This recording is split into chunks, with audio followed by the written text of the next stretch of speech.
Investments के साथ inflation को मात देने के लिए 6 बेहतरीन तरीके मैं इस वीडियो में बताने वाला हूं।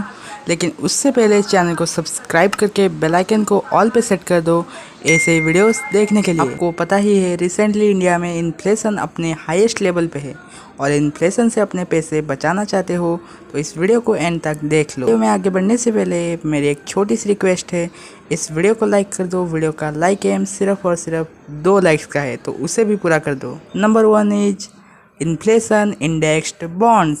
इन्फ्लेशन की वजह से पैसे की रियल वैल्यू कम हो जाता है, जिसका अर्थ है कि किसी भी व्यक्ति का क्रय शक्ति कम हो जाता है। इन्फ्लेशन से फाइट करने के लिए आपके पास एक से ज़्यादा इनकम सोर्सेज होने चाहिए। इन्फ्लेशन इंडेक्स्ड बॉन्ड्स मुद्रास्फीति के खिलाफ बचाव प्रदान करने के लिए सबसे सुरक्षित और सबसे प्रभावी विकल्पों में से एक है। इन्फ्लेशन इंडेक्स्ड बॉन्ड कई प्रकार के बॉन्ड्स में से एक है जो सरकार आरबीआई के माध्यम से जारी करती है। इस बॉन्ड का फीचर यह है कि यह अपनी प्रिंसिपल अमाउंट यानी मूलधन को मुद्रास्फीति के अनुसार एडजस्ट करता है और एडजस्टेड मूलधन पर ब्याज का भुगतान किया जाता है। ये कैलकुलेशन आपको थोड़ी सी कॉम्प्लेक्स लग रही है तो इसे थोड़े से सरल शब्दों में समझने के लिए एक उदाहरण लेते हैं। मान लीजिए साल के एंड तक अगर इन्फ्लेशन रेट 10% रहता है और आपने एक 100 रुपये के बॉन्ड को खरीदा है। अगर वो नॉर्मल बॉन्ड होता तो 8% के इंटरेस्ट के साथ 100 रुपये 108 रुपये में कन्वर्ट हो जाते। लेकिन क्योंकि आपने इन्फ्लेशन इंडेक्स्ड बॉन्ड्स में पैसा लगाए हैं तो इन्फ्लेशन रेट के हिसाब से आपका जमा किया हुआ पैसा यानी कि मूलधन 110 रुपये हो जाएंगे, जिसको कि इन्फ्लेशन इंडेक्स्ड बॉन्ड्स एडजस्ट करता है और उस 110 रुपये पर आपको इंटरेस्ट भी दिया जाएगा। तो आपके द्वारा जमा किया गया पैसा साल के एंड में 118 रुपये बन जाएगा। वीडियो को अब तक देख रहे हो लाइक कर दो। Number 2 is mutual fund. हाल ही के दिनों में बहुत अधिक महत्व प्रदान करने वाला एक और तरीका म्यूचुअल फंड है। और अगर आपने अभी तक कमाई स्टार्ट नहीं किया है या फिर आपने अभी कमाई स्टार्ट किया है तो आपके लिए एक स्थिर इनकम का सोर्स म्यूचुअल फंड बन सकता है। यहाँ एक व्यवस्थित निवेश योजना यानी कि एसआईपी में 500 रुपये जितनी कम राशि से भी इन्वेस्टमेंट स्टार्ट किया जा सकता है। एक फंड मैनेजर जो कि वित्तीय विशेषज्ञ होता है आपसे और इसी तरह के निवेशकों से फंड इकट्ठा करेगा। आपके रिस्क और रिटर्न प्रेफरेंसेस के आधार पर एक फंड तैयार करेगा। इस फंड को मैनेज करता है और आपको रिटर्न प्रदान करता है। एक इक्विटी लिंक्ड सेविंग स्कीम यानी कि ईएलएसएस फंड में भारत में दी जाने वाली एक बहुत ही अधिक लाभकारी योजना है। हालांकि इसमें 3 साल का लॉगिन पीरियड रहता है, लेकिन यह योजना आपको टैक्स फ्री सेविंग्स प्रदान करता है, जिससे आपके टैक्स भी बचेंगे और उसी के साथ आप इन्फ्लेशन को मात भी दे सकेंगे। Number 3 is stock market.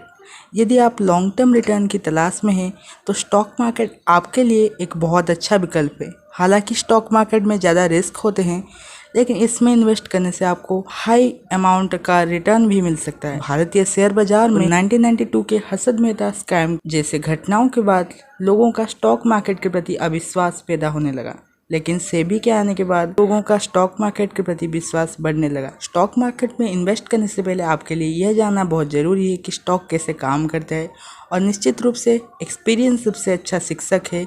इस फील्ड में आप जितना सीखोगे उतना ही सक्सेसफुल बनोगे। Number 4 is real estate. यदि आपके पास इन्वेस्ट करने के लिए बहुत बड़ा अमाउंट है तो रियल इस्टेट आपके लिए एक बहुत अच्छा विकल्प है।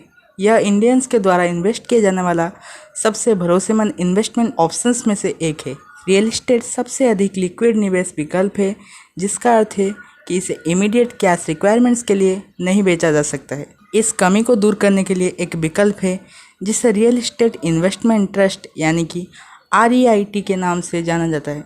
भारत में REIT के लिए पहला रेगुलेशंस 2007 में सेबी ने रेगुलेट किया था। REIT मूल रूप से एक कंपनी है जिसका इनकम सोर्स रियल इस्टेट को खरीदना और उसे ऑपरेट करना है। REIT के शेयर्स स्टॉक एक्सचेंज में उपलब्ध हैं, तो इन शेयर्स को खरीदने का मतलब इनडायरेक्टली रियल इस्टेट में इन्वेस्ट करना होगा और इन शेयर्स को बेच के आप इमीडिएटली कैश इकट्ठा कर सकते हैं। Number 5 is gold.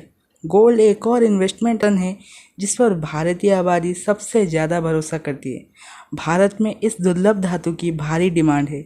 इसी बढ़ी हुई डिमांड को कम सप्लाई से पूरा नहीं किया जा सकता, जिसके परिणाम स्वरूप प्राइसेस इंक्रीज हो रहे हैं। हालांकि प्राइजेस में मामूली फ्लक्चुएशंस होते रहते हैं, लेकिन पिछले 2 दशकों से प्राइसेस बढ़ रहे हैं। Physical gold, gold bonds, gold exchange traded funds, digital gold, gold saving scheme जैसे तरीकों से आप गोल्ड में आसानी से इन्वेस्ट कर सकते हो। हालांकि गोल्ड इन्वेस्टमेंट में कुछ एडिशनल कॉस्ट भी आती है और निरंतर कैश फ्लो भी ये प्रदान नहीं कर सकता, और आपके कैपिटल गेन पर इसमें टैक्स भी लगता है। लेकिन अगर आप अपने पोर्टफोलियो को डाइवर्सिफाई करना चाहते हो तो गोल्ड आपके लिए एक बहुत बेहतर ऑप्शन बन सकता है। And finally number 6 is date funds.